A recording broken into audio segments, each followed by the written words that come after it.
Hi everyone. My name is Łukasz. I'm one of the co-founders of WECF conference, and together we have a special guest with us who was already a speaker at our conference, Professor Andreas Widmer. Professor Andreas Widmer is a former Swiss Guardian under John Paul II, but also right now he's a professor of practice in entrepreneurship at in the Catholic University of America, and also entrepreneur. Last but not least, with great successes, last but not least, he's the author of the best-selling books, The Pope, The CEO, and The Art of Principal Entrepreneurship. Pleasure to meet you, to see you with us, to have you with us, Andreas. And could you maybe share your journey, how you moved from being a Swiss Guard to a successful tech executive and educator? Thank you, Lucas, for having me, for inviting me. Yeah, in a nutshell, it's a bit of a stretch. Look, in a nutshell, I was in the Swiss Guards. I was born here in Switzerland and did the normal course of going through school into military, and I learned as a Swiss Catholic that I could go into the Swiss Guards, and I joined there mostly for the reasons of that I didn't know what else to do, and honestly I was pretty bad at school, and so for me it was a way out to just say, let me go there for a while, and I did. If I would have known how difficult it was to get in, I would have never applied. But I did apply, and I got in. It was a life-changing experience for me, as it is for most people who go into the Swiss Guards. I found my faith there. I also met my wife there, and she was from America. And so I left the Guards after 2 years or so and went to the United States, to Boston, Massachusetts, and went to study there at college. And through my college found other kids, I guess, other young people who started a software company. And I didn't, that was in 1989, 1990. I had never used a computer before. And they asked me to join them because I spoke a lot of languages and that I would deal with everything coming out, with dealing with all the foreigners.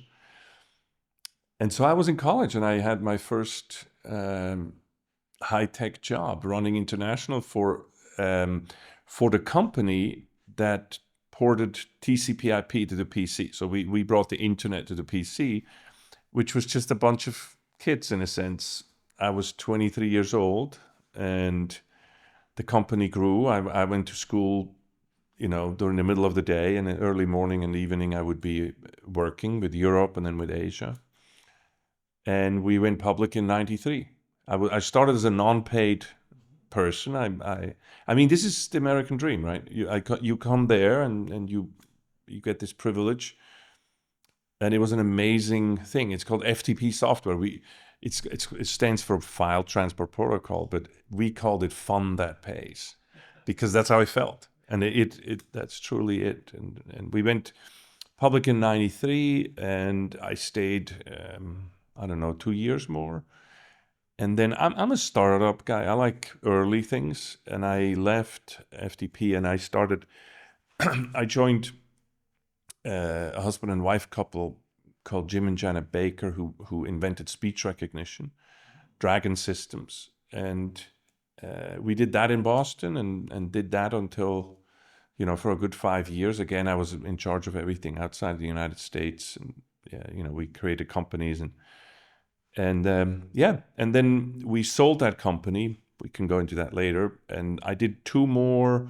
Eventually, I went into business strategy consulting, and then I went into philanthropy to do enterprise solutions to poverty. I did a lot of work in Africa, Asia, South America, Central America, and among other things, wrote this book called The Pope and the CEO, about answering the question whether I can be, I live the American dream. Can I be a Catholic capitalist, in a way? Yeah. And it's my answer. The book is my answer. And that eventually, people at the Catholic University of America, which is the Pontifical University, they kind of called me and said, look, we want to start a business school. and if I would be willing to teach with this book, like to teach what what I thought there. And I'm very happy to do that. It's probably one of the best jobs I've ever had in terms of my joy doing it. So for the last 10 years, I've become a professor, and I've helped build this new business school at the Catholic University. Amazing story. So you were really in this very beginning of the fundamental technologies like FTP, like voice recognition, and somehow you were able also to let's say share the success after the exit, right, from the exit round. Yeah. It's this looks always so interesting from the outside, but of course on the inside, if you're in a company, you just do your job. It's not. I was never conscious of it. Now I look back and I say, yeah, actually, I was very blessed. I had a very remarkable opportunity in a career to be at the nascent point of these kind of technologies. That was a great privilege. So I also run 3 startups, and so for about 10 years, and I did all possible mistakes running the startup. So right now when I'm advising, it's based on experience, and I think you have experienced the same, right? You were inside, you from business development, marketing, probably you could do really feel what does it mean to be entrepreneur. Yeah, and I've also made every mistake. I mean, I call it. There's no, initial success. It's failing into success, right? And so today I kind of embrace failure as the great teacher, and it's one of the prominent things that I'm trying to teach my students is to use failure as a tool, as a stepping stone, rather than an end. And in our culture, it's often seen as an end. Yes, I also, a great remark about the failures shaping you and also making you much more robust and stronger, right? Yeah. In terms of future challenges. So that's a very good teaching point. But what I have really learned from you is that your approach to teaching entrepreneurship with a very simple sentence: "How may I help you?" Yeah. Could you elaborate on that? Yeah, I find that there's a couple of things so I had this great privilege now to say, if I would start a business school, how would I do this? And like with no baggage, like we don't have a 10-year faculty. It's everything from scratch inside a 130-year-old university. And that's a great privilege, a great opportunity. And I have a couple of things. The first thing is, I find that business is the only thing you can learn or you can get a degree in, even a master's degree in, without ever doing it. That's sad, isn't it? So I'm saying, no way. Like this, if you get a degree from me, that's like learning to swim on dry land. And that can't be right. And so in our school, I said, if we start a school, if I have something to say, every student needs to start a business. And I don't want to teach entrepreneurship per se as a degree. No. Entrepreneurship is just everybody should do it. And so every student, I have 230 students right now, and everybody starts a business. And so then people say, well, this is so difficult. And people way overthink this. There's two aspects to this. Business is a very simple thing to do. And business comes with the question of how may I help you? And it includes everything you need. The I, the help, and the you. And I start with the students of saying, well, let's look at the I. Now, what can I do to help you? Well, let me do something that is along with my talents. And there's a difference between a talent and a skill. The talent is what God gave me. I'm born with the talent. You can't see me if you listen to the podcast, but I'm a pretty big guy. I'm 6'9". And that is something that I just have. God just gave this to me, which is an indication that I should probably play basketball and not mini golf, right? Or whatever. And so we are inside. And so God gives us proclivities, like somebody might be very good at math, or somebody might be good at music. And so I'm saying what do I have to offer? We call it talents for the parable. It goes back to the parable of saying, God gives me this latency, this latent potential in how he made me. And so I'm exploring with the students, what are the gifts that God has given you? And then to say you. So with these gifts, how can I help somebody else? How can I, and when I say help, how can I create value for you? And the value for you, that's now in the middle. How can I help you? And the middle of this, that kind of distinguishes business from a hobby or other things, is if I use my talents to help you in a way that it's more valuable to you what you receive than it cost me to provide it, you have a business. Because we call that, usually people call it profit. I don't like that word because it's misleading. I call it new value, new money, because the beautiful thing about business is if I say, how may I help you? And you give me, I create more value in this way out of nothing. Like I create new value. That is the secret of the economy, that it's like constantly creating new money. That's where money comes from. That's new money. And therefore, this is like the loaves and the fishes in the parable, that we can create something out of nothing and create an infinite supply, in a sense, of new money as the solution to poverty. That's the solution to a lot of things. And this is so much easier than people make it out to be, with all kinds of what's the strategy and this and that. And it's also, and that's now the second part of how we're different in how we teach entrepreneurship. I'm not a big fan of the big entrepreneurship competitions of like a business plan and things like that. And entrepreneurship as something separate. That could be sort of a startup thing. There's many kinds of entrepreneurs, and the most common entrepreneur is the person who just works, and that has a creator mindset and asks their employer, how may I help you? And so to me, entrepreneurship is a lifestyle. And I think everybody should be an entrepreneur, because there's a lifestyle, a choice between being a creator or a harvester. And the harvester pulls stuff in, and the creator is always focusing on helping others and giving and creating. And I think that's a fundamentally Christian mindset, to be a creator rather than a harvester. And so we teach, that's a long way to say that at the Catholic University of America, we teach every student to be an entrepreneur. This is amazing. I can imagine if every student must have found a startup or a business, that could be the second Silicon Valley. Well, it doesn't quite, it doesn't quite turn out like that. What it is, it's maybe better than saying that they have to start a business. We can say they have to start a value creation process, because they don't all incorporate and so on, but they all are revenue generating businesses.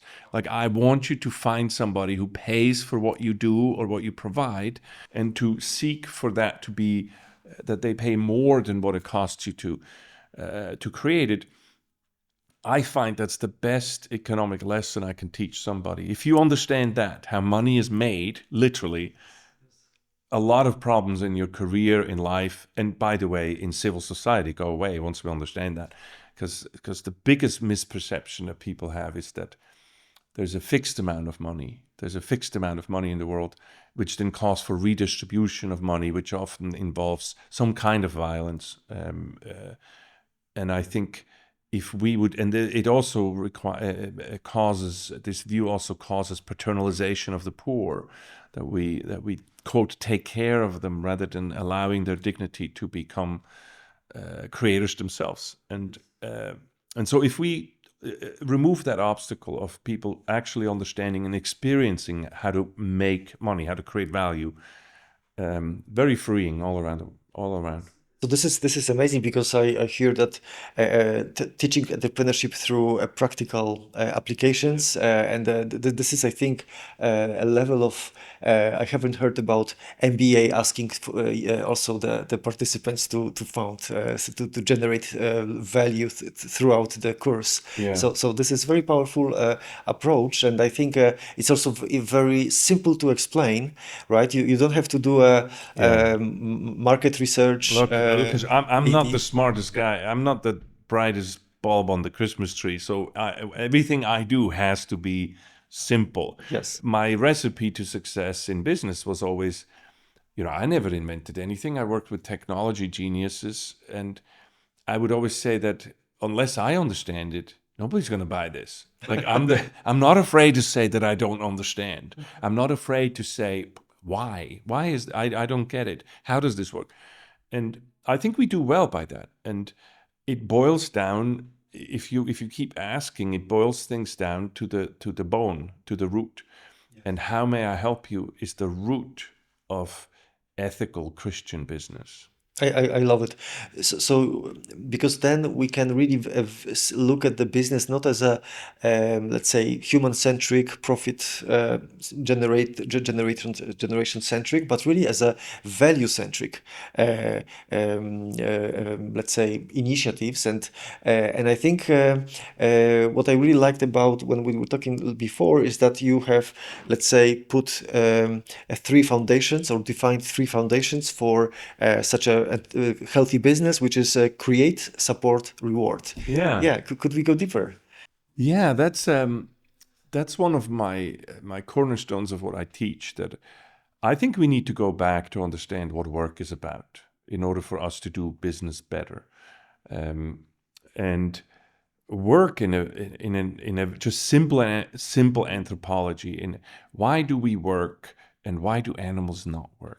Like, did you ever think of this? Animals cannot work. I mean, putting a stick in an anthill and to get more ants out, that's not work. I'm talking about creating penicillin or the internet or speech recognition or something. And animals can't do that. And that's a very beautiful question. And from a Christian anthropology, there's this beautiful image of God creating the world and eventually saying, there's nobody here like me, God says. And let's create somebody in our image and likeness. And that ended up being the human person, which is, again, if you look at the story in Genesis, and John Paul II would often bring that up, man or human is created just like an animal out of the clay. The difference is that at the end, God breathed his spirit into the human person, into us. And that is the creator spirit, in the sense that spirit, that indwelling spirit, is what makes us different. It is the spirit that makes us be able to be creators, to create something, rather than the animal nature that we have, which animals can't do. Because we are, quote, like God when we use that spirit. Right after the creation, God told the human person the stewardship mandate to say, look, I'm going to not go away, but I'm going to retreat a bit. I'm going to make you the steward. Continue creation. People always see this just as caretaking. I think it's more like continue creation. I started this. You're my representative. You can create new trees and new plants, but you can also cut the tree and make a desk out of it. Something. Have a thought and create it, just like God had a thought. Let's create a universe, and then God created, and at the end of the day could say, hey, good job, and he saw that it was good. And now we get to work and have the same freedom to say at the end of the day, and he saw that it was good. We can actually imitate God, participate in God, making something out of nothing. Like, we have a software idea, anything like cooking out of, and we can, in a sense, create something out of nothing. And when we do that, we participate in God's creativity. God allows us into this miraculous potentiality. The first objective of that is that when you do that, you imitate God. And you use your talents, latent talents that God has given you, and you realize yourself more fully. So to do this is to become more fully human, and the more fully human, in Catholicism, we would call that holy. Because when you imitate God, you become more like God, and you become holy. Like, you, in a secular way, you could say the whole, And that's the first objective of work. Actually, not the outcome of work per se, but the outcome of work of who you become, because you become more like God when you work. And that has implications, and we're going to go into that. But the first objective is, are you creating goods that are truly good? Are you providing services that truly serve? Because if you do that, you become more as a human being. Of course, the inverse is also true. But so the first objective of work is to create. The second objective is to support. Now, if it's so good for me to become more fully human, what is my responsibility for people who use my products or I work with or who invest in me, or so that we always need to support others to their full humanity also. And that's the second objective of work, that there is the team dynamic in it, that I like to work with people. I look at it in saying we need to have a team where everybody's strength covers the other person's non-strength. And then you have a circle of people who you then have just strengths. And that's the team miracle of becoming more than the sum of its parts. And that's a startup. To me, that's the startup vision, to boom, and this thing extrapolates, and it's beautiful. And then the third objective of work is reward. We are incarnate spirits. We have physical needs, psychological needs, mental needs, even in that sense, spiritual needs. And I think we have a right to our wages. I think when we create value for somebody else, we deserve some of that value. That's the surplus, the new value that's been created.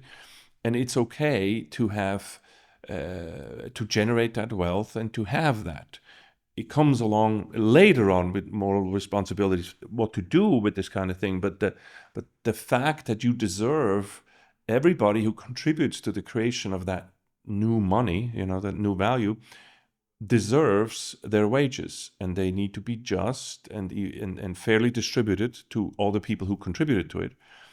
And we should not only focus on the physical part, like on the financial part. Financial is a transfer value, but we should also make sure that the work itself should be rewarding, that the work environment is rewarding, that people are not emotionally depleted and stuff.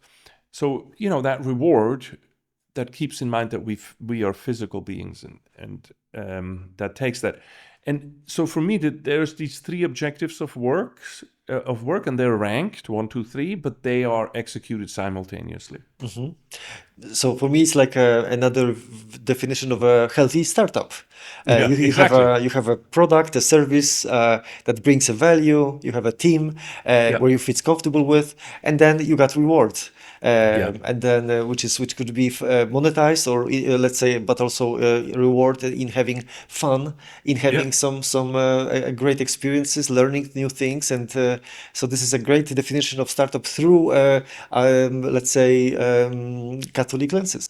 Yeah, it's a deeply anthropological view. I, of course, give this on a very high level, in a sense, in a very simple way, but there is a lot of theology behind what I'm saying. So if you could point to some materials that our audience could follow up with, what do you suggest to look into? It's very complicated, a very complicated book. So I compare it to, how you have syrup and that needs water to dilute. And John Paul II wrote several books that are like syrup, and you need to put water to it. And so what you just received from me is watered down syrup from John Paul II, and my inspiration comes from a book he wrote that's called The Theology of the Body, and a lot of my inspiration is from his explanations of that, because I had this privilege to be around him and hear him talk about it all the time, and I can to the point that I kind of understand it now. And so, but I also there's also brief summaries and a lot of people who interpret Theology of the Body, and the other one is called Love and Responsibility. Those are two of the books that he wrote that kind of talk about this, but I'm applying it to business. He's applying it to the more core human relationship of marriage. And then my specialty is to transfer or translate his work into the environment of work. Yes. So responsibility, this is super important topic. Right now, we are in the, let's say, pivotal moment where the technology is entering the, let's say, our nature, society fabric, societal fabric. So responsibility is, of course, promised to us, but it could also, let's say, is it really delivered? Accountability, responsibility. So how do you view this aspect? I presume you talk about technology or society in general. And I think we humans have a great desire to abdicate responsibility because nobody wants to be responsible, right? And it's very tempting to do.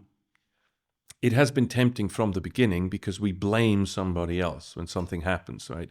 I mean, Cain and Abel right away started to do the same thing. And so we don't need technology to do that. We can abdicate responsibility perfectly well without any technology. To me, it always comes back to the human person, to our own virtue and our own practice of ultimately moral responsibility to say, I will make an uncomfortable decision that impacts my own self, my interests. To say, no, I'm not going to do that. I'm going to do that. Like to say, I'm not going to have profit at any price, or I'm not going to take more. I'm going to take everything that's that's allowed by the law. That's a minimalist, and that's an abdication of moral responsibility. If your morals only go as far as the law, you're in poor shape. And so I'm setting that as the goal for saying, look, there's no escape. There's a lot of people who want to fault technology, government, society, different theories and everything. The naked truth is, at the end, it comes down to you and me. So if you're listening to this, are you a moral being? And how are you showing that? Where do you not make moral decisions where you ought to make them yourself? How many of us are not worried about poor people anymore because they say, oh, the government does that.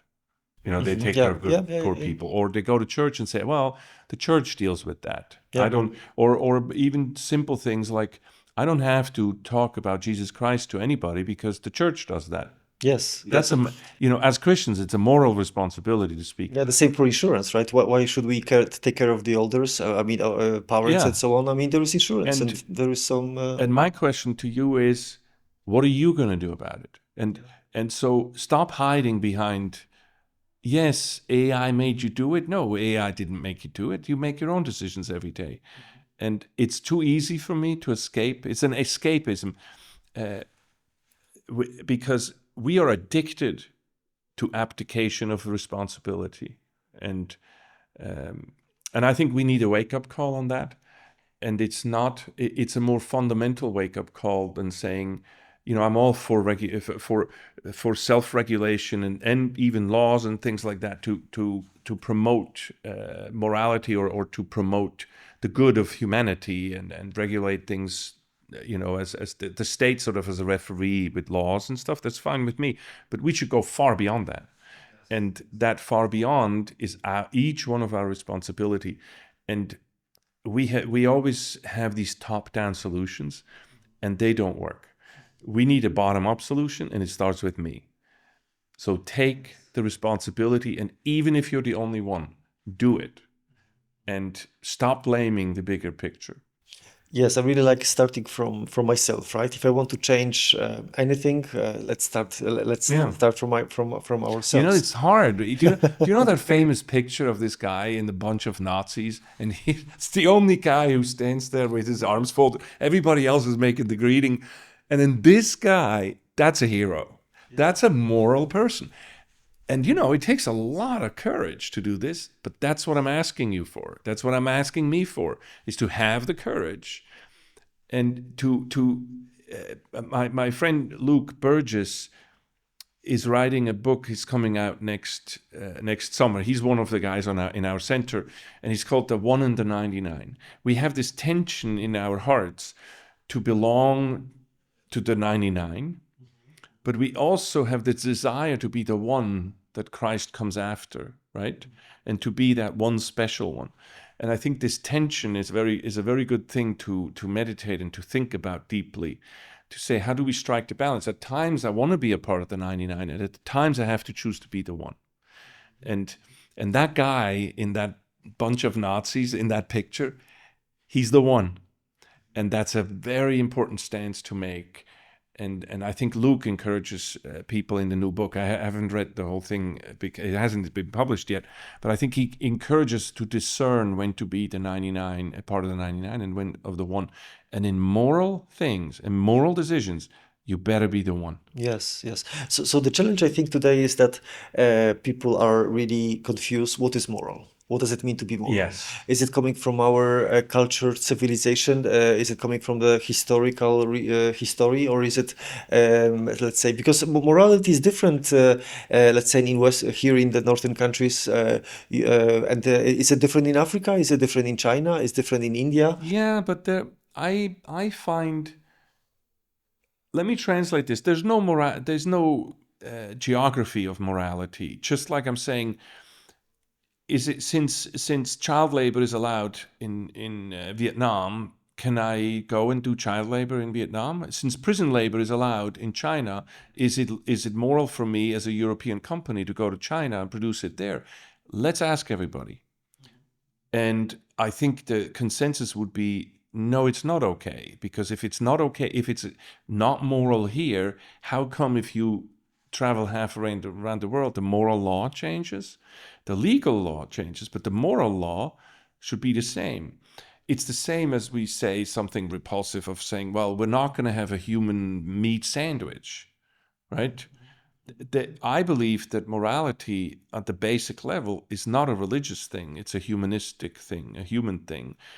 We can say that good, the good is human flourishing, and the bad is human detriment, and from there you can extrapolate a lot of logical. I would call that natural law. That just is is a logical derivative of that, and on the basis of that, we can go far beyond the law. Even to the level of saying the golden rule of do to others what you wish me to do to you, or I wish them to do to me, is, in my opinion, kind of a logical, natural law, and it's just that people don't engage on that level. And I think it would help us all to be a bit more philosophical, or engage a bit more in both logic, which is philosophy, and to read up on some of that stuff, which right now we're like seaweed that flows with the waves back and forth, but we should be a bit more trees in forming ourselves. And if you're Christian, if you're Catholic, I mean, there's very rich materials. I think we should read Aquinas, we should read Thomas, the Church Fathers, where you learn a lot. Even if you're not Catholic, you should look that up. Like, you should look at what a person like St. Thomas or Augustine or Ambrose or so said. But if not, there's a lot of other people that we can read. Even some of the founders of the European Union, some of the founders here in Switzerland, who have a lot to say, and people don't read them anymore, and that's a real great pity. Yes, yes. So I think that indeed today we live in the, let's say, noisy environment. We are overwhelmed with information. It's very hard for us to judge what is right, what is wrong, and what is moral, what is not moral. And I think it is very important to self-reflect, right? To doubt, to have doubts, and have the common sense and own opinions. But what I also liked is your comment about not being a lone tree somewhere in the wood, but really have a network of people who think the same way, that you can support each other, and then you can be maybe one of those. It's the 1 in the 99 role. I think we all should have a community, access to a community of people that give us strength. I think the church is meant to be that. It's like the gas station for my moral life and my spiritual life. But then I shouldn't live at the gas station. Like, I have a call to go out. And I mean, one of my pillars, of course, you have your family that should be definitely there. And I'm married. I have a family. We have an extended family. My mother-in-law lives with us, and I think that's another beautiful thing where you can really nurture that kind of unity. I want to point out that we should I, as a Catholic, can do that. So even if somebody listens to this who's not Catholic, what you should do is to have a group of very close friends. So I belong to a men's group of 5 people, 5 men. We're all in the same role in life. We have married. We're type A, sort of outward person. We're leadership people. We all had companies and so on. And we have been meeting every week for 25 years. And we pray together. 5 years. Yeah. Amazing. We pray together. We hold each other accountable. We know each other like brothers. And we help each other make decisions and reason through things. I'm telling you, there's not much more valuable friendships you can have than these kinds of friendships that endure. That's where you want to be. That's the 99 in terms of strength. So you can be the one out there, right? And so both of it is needed.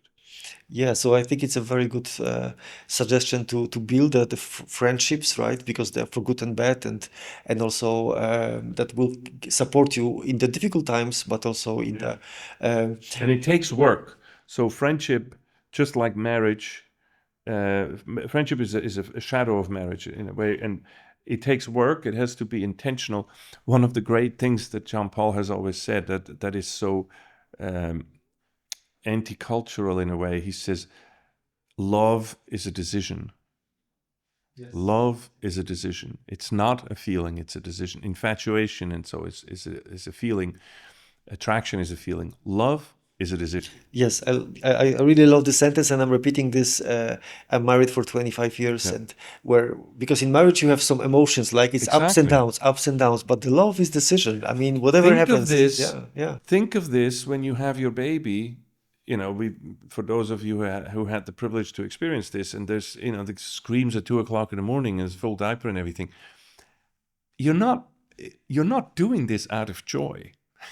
When you get up at 2:00 because it's screaming, that's a decision. Remember when you do that love is a decision, because you're looking at the good and the good of the other person. You're deciding that this child needs to grow up in this environment and needs the diaper changed in this situation. Just like you're saying that when you come home and your wife is struggling or was with the kids or was at her work or whatever and needs somebody who's just patient and listen for a while, that's a decision, that's love. So you want the good of the other, and that's so beautiful. John Paul speaks about it so beautifully. Thank you for that comment. And then what brings me to the point where we have this great tools where we have those AI agents, and honestly, we can hear a lot about the different threats and different. But also, if you think about it, that if you want to navigate in this huge amount of information, those LLMs can actually help you to find the truth, right? To find the right the data that are, or maybe the arguments that you can use, and which means, you can spend less time in front of computer and then be much closer with your beloved ones. So do you think that really that AI can make you more human? Yes, I do. AI is a tool, like a stick. It's like the first knife. You can kill people with with a knife, or you can butter the bread for people, right? And I think that good and evil comes from the human heart, not from a software. I think this is another application when they say, oh, the machine made me do it. That machine has been programmed by somebody. And I think AI, they say the self-generative, even that, it's just like the proof of God. Like it's like saying somebody going back to the first domino and saying, no, that was not done. No, the first domino, it fell by itself. No, it didn't. It's the same with AI. That first domino that enables this is a human person saying yes to this. That person holds moral responsibility. And so don't give me any of this, oh, the machine made me do it, and this is Hal from, the Odyssey or something. I think that's all a moral cop-out. I think AI has a wonderful potential to help us and be our servant and be completely enabling things that we couldn't do before, and help us achieve greater humanity, greater, becoming more human, if we use it like the analogy of a knife to butter somebody's bread that is hungry, rather than a knife to cut somebody. And it comes down, most of my work now, when I teach with the students, I'm a big mental models guy. I believe that mental models is our software, right? Of how, what we want out of this. When I talked about work, as I create, support, reward, these are underneath my why, underneath of what I'm trying to do. And that informs everything. That's where it's at. That's where to me, that's where the action is. If you compare this to Christ, when Christ came, and you know, when God became man, he did not become a governor. He did not become, in a sense, the leader of the spirituality and the core influencer. What he became is he became the best friend of 12 people and changed their hearts. And his movement was, and his way to this day, my own encounter with Christ was a change of my heart, where I suddenly wanted something different. So when I'm now working with people, I'm changing on their heart to make them want something. You cannot force them to want something. Yeah. You just have to give them freedom, right? Exactly. That's the love. And so I think we're wasting a lot of time and a lot of resources by focusing on controlling people rather than to convert them in the sense of what is it that you want. There's a great again, my friend Luke Burgess is the one who really introduced me to this work of René Girard about mimetic desire. His book is called Wanting, you know, Luke Burgess. You should check it out. It's a really interesting book. Why do we want what we want? Right? And in a way, this whole mimetic in today in social media that's really rampant. Well, it turns out that René Girard was a deeply convicted Catholic who actually explains the whole story and the whole history of Jesus Christ as the ultimate scapegoat.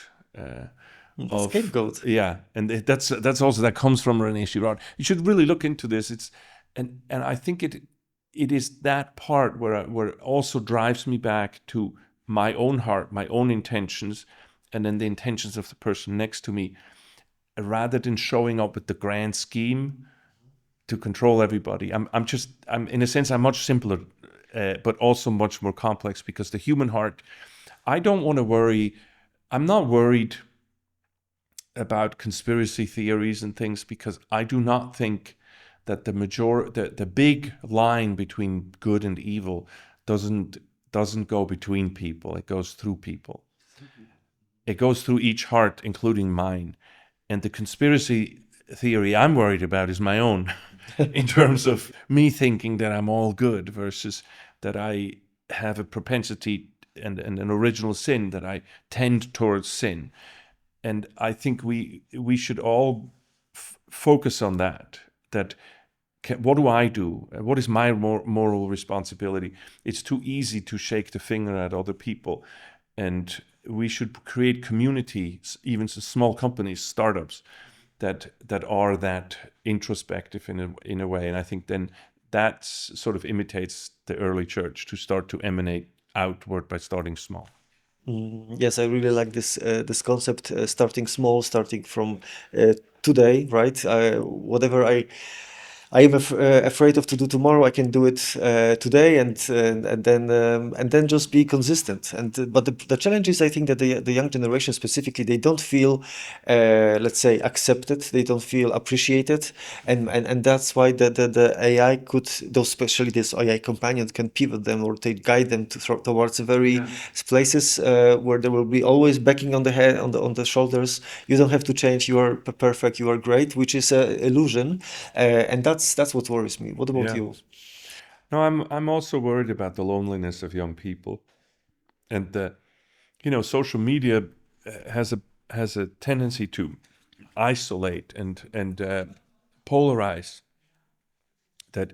That's part of where it's the us versus them, where people don't understand anymore that we're one humanity, and then people in media and politics take advantage of that and divide us more with identity politics, and that's something that needs to be decisively fought. And I think what we need to do, again, start at home, start with the kids that are around you, and start to expose them to people who are very different and create common experiences. I think your friends in Poland are doing that to create community experiences. We do some of this in our school. I'm trying to make people come through a class where they all start a business, where they go through a common difficult experience, which is bonding. And then afterwards, you find that you disagree on different things, but then you have the bond already, and then you actually see goodwill between people. And I think that's an important thing to do. And again, I would start with your own neighborhood and get the kids involved, get younger people involved. To I like the idea of going to help homeless people or sick people or elderly or something, and do it as a group, and then you start to build on create a commonality first, and then discover different opinions and things. Yes, I agree that through some joint efforts, then you experiences, you build bonds, right? And could be very simple, and it doesn't could be take done much. local. And we have to go back to finding the true value and the true joy of our differences. Yes, and God created a complementary universe. Look at how nature fits together in a cycle of everything depends on everything else. And even mentally, we are like this, that our differences in a way depend on each other and we feed each other. And so we should have great joy.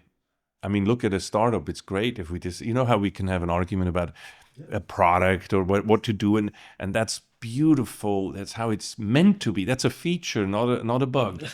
to have conversation and then not to agree, right? Yeah, exactly. Yeah, this is I'm fully with you.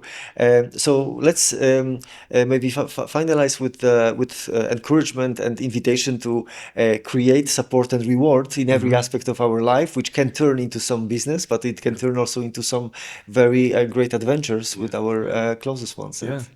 I'd love to recommend, I made an 8-part video series called The Gospel of Work, and it's for free at the siokocenter.com website. And I invite you to watch it. And in it, I do a lot of work, like I give you some work at the end, or it's a team that we do. Luke Burgess and Michael Miller are in this as well. And I hope that can be enriching to people who listen to this. Thank you very much for this invitation, and thank you so much for having spending time with us. Much appreciated, great discussion, and looking forward to the next. Thanks for your work and the invitation. I'm thank you so very much. appreciative.